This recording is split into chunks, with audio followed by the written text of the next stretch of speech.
Pasojat e para të vendimit amerikan ndaj Rusisë po ndihen tashmë.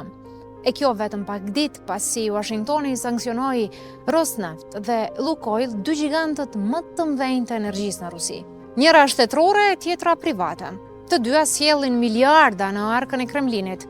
Pas këtyre masave të ardhurat e Moskës nga eksportet e karburanteve u përgjysmuan nga mbi 1 miliard euro në ditë në rreth 500 milion. Në tregjet ndërkombëtare, çmimi i naftës u rrit mbi 5%, ndërsa Banka Qendrore e Rusisë uli normën bazë të interesit për të zbutur tronditjen në ekonomi. Por pasojat ndaj Kremlinit nuk ndalen këtu.